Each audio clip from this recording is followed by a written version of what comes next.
Matitibag pa kaya ang relasyon ni Carlos Yulo at saka ni Chloe San Jose? Mauubos si Kaloy dahil kay Chloe. At saka yung sinabi ni Kaloy dun sa kanyang pagpapaliwanag na totoo po na si Chloe ang dahilan kung bakit kami nagkaroon ng problema ng mama ko.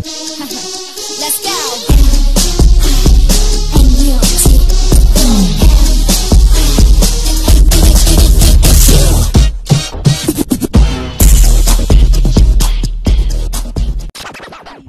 Palagay niyong dalawa at palagay niyo na rin po mga kachika, matitibag pa kaya ang relasyon ni Carlos Yulo at saka ni Chloe San Jose? Mahirap na. Kasi nagsimula sila nung mga hindi pa sila masyadong klaro kay Carlos. Nung wala pang, hindi pa masyadong Hindi pa ganun katagumpay sila na eh. Kaya nakita nila yung kung manipis at makapal, nandun na sila sinasabi. Totoo yun. Ikaw, ano sa palagay mo? Ay, tingin ko hindi na kaya tibagin. Kasi lalo na ngayon na nagsama-sama sila dalawa sa tagumpay. Oo. Alam mo, naaalala ko dito si dating Senador Manny Pacquiao at saka si Chinky. Di ba? Nung sila ay naging magkarelasyon, hindi pa talaga sikat at premiadong boksingero si Manny Pacquiao. Di ba? At kumbaga, yun yung sinasabi ng mga nakakakilala sa kanila na, si Chinky naman talaga yung naghintay. Siya naman yung nagtiis. Siya naman yung nakarelasyon ni Pacman nang wala pa siyang pera, nung hindi pa siya sikat at kampyong boksingero. Dito parang naaalala ko ito kay Kaloy at kay Chloe. Kasi nung naging magkarelasyon sila, nakikipaglaban pa lang noon si Kaloy sa iba't ibang international competition. Na si Chloe pa nga ang unang nag-text, di ba niya? I'm a silent fan here. Di ba? Sana magkita tayo when the time comes. Parang gano'n. Yung mga pag-ibig nagsimula lang sa text, di ba? LDR na 2 taon. At saka yung sinabi ni Kaloy dun sa kanyang pagpapaliwanag na totoo po na si Chloe ang dahilan kung bakit kami nagkaroon ng problema ng mama ko. Nung maglagay na po ako at mag-set ng boundaries. Ibig sabihin ng mga boundaries na yon, yung kumbaga, nasa edad na po ako, ma. Huwag nyo na po sanang panghimasukan yung kaligayahan ko. At makikita mo ipinaglaban niya. At sinabi niya, di ba, dahil ipinakipaglaban ko talaga si Chloe. Dahil yung kulturang magkaiba na hindi maunawaan ng kanyang pamilya at ng mga taong nakapalibot sa kanya. Di ba? Di ba sinasabi pa nga ng nanay ni puro quick lang naman ang kaya mo ipakita. Di ba yung mga salitang gano'n na hindi nga namin alam hindi ko nga alam kung ipinakulam yan. May nagsasabi baka daw pinayuma, parang mga gano'n. Yung isang relasyon po na talagang nagdaan sa makitid na kalye, at ipinakipaglaban nila, mahihirapan natin matibag. Kasi nakilala nila isa't isa nung sila'y wala nangangarap pa. pa. Meron na pero hindi pa ganito kaganda.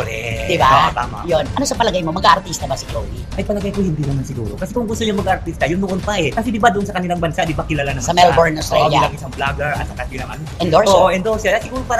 Siguro yun na nga. Kasi isa sa kasing nang hinahangaan niya si Carlos Yulo. Kaya siguro. At yun ay pinost niya sa isang panahon na hindi pa rin ganun kasikat si Kaloy. At tama. wala pang milyones. Totoo lang. Tama. Kaya nga naaalala ko si Pacman at saka si Chinky. Di ba? Nagsama sila sa hirap at sa ginhawa. At ganoon naman talaga, di ba? Ang tunay na pag-ibig nagsasama sa makapal at sa manipis. Sa meron at sa wala. Di ba? Sa tag-ulan at sa tag-araw. Di ba?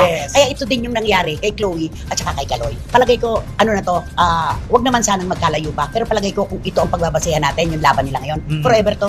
Di ba? Saan to mauwi sa kasalan na? Ay, tama. Sana, di ba? At ikaw ba'y naniniwala na mauubos si Kaloy dahil kay Chloe? Naku, parang hindi. Kasi si Kaloy, nanggaling yan sa hirap. Alam niya kung mauubos siya o hindi. Dahil ayaw niya nang bumalik sa pinanggalingan niya. Ganun ang instinct ng mga Pilipinong naghihirap. Nanggaling sa hirap, di ba tayo? Alam niya kung hanggang saan lang siya at alam niya kung ginagamit lang siya o hindi. Pero sa kita mo, mga actions sila, may pag-ibig talaga. Dapat i-take into consideration din ng kanyang ina na noong mga panahon na wala pa naman sumusuporta ng todo-todo kay Kaloy, si Chloe at ang kanyang pamilya ang nandito para sumuporta yung mga laban niya sa Japan, sa Indonesia, sa Vietnam na sila magkita, di ba? Yun po sabi ko nga, pag binalik-balikan naman natin yung istorya, teka naman, ba't naman mamaliitin nyo pa ang babae na tumodo ng suporta kay Kaloy nung hindi pa ganyan ganda ang kanyang babae, di ba? Tama. Di ba may iniintriga pa kami sa Kaloy? Di ba? Na may sumusuporta pala sa kanya. O di ba yung iba nga? Marami nag-Becky. Sabi, ay, babae pa lang sumusuporta kay Kaloy. Di ba? Kasi akala nila daw, Becky. Naman sumusuporta. At saka, alam mo, yung habang inilalayo ng kanyang ina si Chloe kay Kaloy, lalong lumalapit ang puso nila. Yun. Ganun yun. Yung pagtatanggol, di ba? Saka pinakipaglaban din naman ni Chloe si Kaloy sa pamilya niya. Hindi naman ganun kadali yun, di ba? At mahal na mahal ng pamilya ni Chloe si Kaloy. At saka di ba sabi nga ni Chloe, nung nagkita sila sa Baguio, di ba? Yung pamilya ni... Nakita yung nanay. Walang narinig na anuman.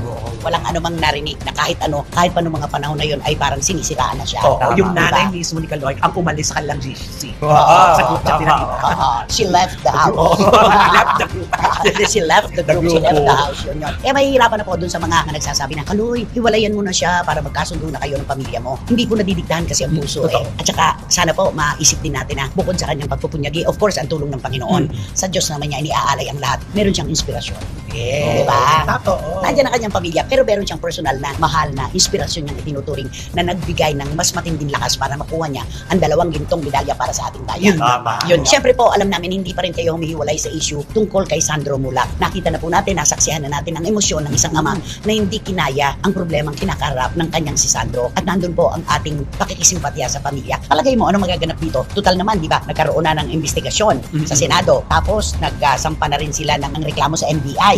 Pero puro investigasyon lang to. Correct. Palagay mo, kapag ito ay isinampa na sa piskalya, Siguro mas malakas na ito. Kasi nagkaroon na ng mga preliminary investigation bago binuuna lang munang para maging matibay. yung mga detalye. Mga detalye. Para talagang, di ba gano'n naman, di ba, na hinahanda talaga para pagdating sa mga bagay-bagay na nakatanong, meron na kagad silang isasagot. Oo. Ikaw, ano sa palagay mo? At hindi ko talaga mapupunta sa proper court talaga. Na Siyempre. Oo, talagang nag-ano na sila. Proper siguro- forum. Oo, at nag-ano sila siguro ng mga ebidensya, nagkakalat ng mga ebidensya pa. Para pagka ito na yung ebidensya, ito na. Pagka Sigurado isinampa ito. na nila sa Oo, piskalya ito, solido na. kapag nakita ng piskalya na may merito ang kaso, sasampa. Ay, Di ba? Oo. Doon, kapag nakita pa ulit doon, ako mahabang laban pa po ito. Pero ang maganda dito, doon sa Senate hearing, inilabas ni Nino Mulak ang GMA7. Oo, maliwanag Diba? na maliwanag. Yun ang Tama. malinaw. Yes. Talagang yung dalawa lamang po na tinutukoy dito, sina Richard, At saka si Jojo. Cruz, at saka si Jojo Nones. Sila po, yung talagang sa kanila nakatuon ang mata ng batas, kumbaga, Correct. dito, di ba? Kaya lang, ang pinasasama ng loob ng pamilya ni Nino, yung nababaliktad yung sitwasyon. Yun, doon siya bumigay na para bang kami ang biktima, pero parang Parang kami pamix pa lang ganun. Kasi parang sinasabi yata nitong si Jojo at saka nitong si Dode Cruz na hindi naman sila yung nagyaya kay Sandro sa kwarto. Parang sila pa ang tinext na, nandyan pa ba kayo? Pwede ba akong pumunta? yan ang napakahirap ngayon natin. Na ang pag-aakala naman yata ni Sandro, maraming mga Nandun. artista Na ng nandun, smart yung oo. nandun. Nung pala ay wala naman. Siya lang pala Diba? sa doon. Sabi, dito na, saan po kayo? Ano yung dito po? Pwede po ba ako pumunta dyan? Ganun Pala daw. ganun, oo, Ganun ganun daw daw. pagkasabi. Kung siyempre akala naman siguro ng bata, may party rin doon sa kanilang kwarto. O Yun nga yung nagpapasama. sinasabi ni Oo. Nino na, ba't ganun? Anak ko nga ang naging biktima pero parang nababaliktad pa. Ay nako, ito yung inaasahan na natin na hindi ito hihinto.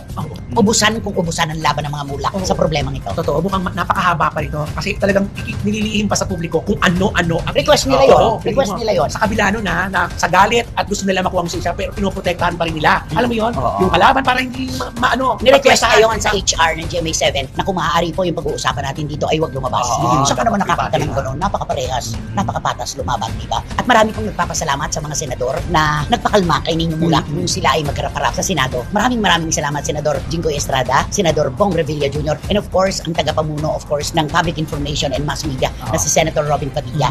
May mga kumokontra dahil dapat daw ay hindi na inaharap pa si Nino Mulak sa Senado. O kaya ay dapat lang talaga na wala doon si Sandro, yun ang sabi nila. Na lalo raw pinalawak. Pero alam mo, kapag hindi naman ito binigyan ng pagkakataon o atensyon ng mga senador, ganung lumapit na nga si Onin sa kanila. Correct. Sasabihin, anong klase kayo mga senador? Mga artista pa Oo. naman kayo. Hindi nyo man lang dinaluhan yung kasamaan nyo. Oo, at saka- hindi, sala sa init, sala sa lamig. At itong Diba? pinaglalaban ni Sandro at hindi nyo, pangkalahatan, Oo. hindi lang pang sarili. Oo. Diba? Totoo yan. Yun eh. Yun ang iisang sinabi nila na sana po mahinto na dito ang lahat ng kung anumang nagaganap ng walang consent o walang basbas ang kahit sino. Tama. Yun ang kanila. Pero alam mo, yung lumapit yung mga senador kay Onin Oo. at tinatanong siya, okay ka ba? Kasi tumaas nga ang blood pressure. Nakakaano, no? Bilang isang taga-showbiz, kumbaga. At saka makikita mo na, sino pa ba ang magtutulong-tulong kundi magkakasama? Tayo. Oo. Oo. Magkakasama sa hanay. Siyempre Diba? naman. Kaya yun na nga ang mahirap eh. Inaano nila kaagad. Yung pupunta sila kaagad sa conclusion doon na bakit daw pinakailaman ng Senado. Mas Dito- pinalaki pa raw ang Oo, issue. oo. Ay, siyempre, artista ang sangkop dito at hindi lang iisa ang nagkaroon ng problema na ganyan. Marami, di ba? Kaya kailangan imbestigahan din yan ng Senado kasi para At saka hawak tapos ni na. Senator Oo. Robin yung komite Ay, oo, ng tama. Public Information and Mass Media. Oo. Sakop niya yan. At ganung humingi ng tulong si Nino sa NBI, sa mga kaibigan niyang senador, at nakipagharap pa siya sa HR ng GMA7. Anong masama?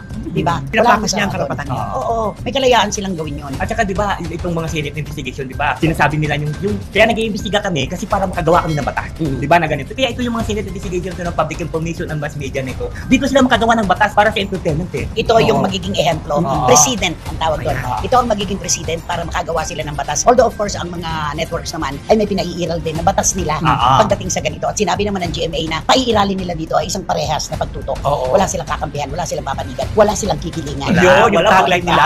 Oo, Oo. yun. Pero hindi po natin maialis of course kay Nino Mulak. Ang nanay kasi ni Sandro ay nasa Amerika, si Edith. Pero ang dami-dami pong tumutulong sa kanila. Ang buong pamilya, alam naman po natin na iisang hibla lamang ito, di ba? Kumbaga, ang problema ng isa, problema ng lahat. Kaya lumalakas ang kanilang loob lalo sa ganitong laban. At walang urungan to, maniwala kayo. Walang urungan ito. Tuloy ang laban. Yun lang ang sinabi ni Onin, hindi ako naging mabuting asawa, pero pwede kong sabihin na naging mabuti akong ama sa kakayahan ko. Di ba? Ang ganda nun. At wala pong magulang na hindi matitinag kapag anak na po ang sangkot sa ganitong problema. Ika nga, salatin mo na ako, saktan mo na ako, huwag ang aking mga anak. Di ba? Kahit sa mga hayop. Oo. Di ba? Saktan mo na yung inahin, huwag mong salatin yung inakay. Hindi, Anak nako. ko, yun na, makikita natin ang bangis na paghihiganti. Di ba talaga? At yun na nga mga kachika, kung nagustuhan mo ang hot topic natin for today's video, ay ano pang inaantay mo? Mag-like ka na at i-share mo na din para mas marami pang magkakaalam sa hot topic na ito. Maraming salamat! Let's go.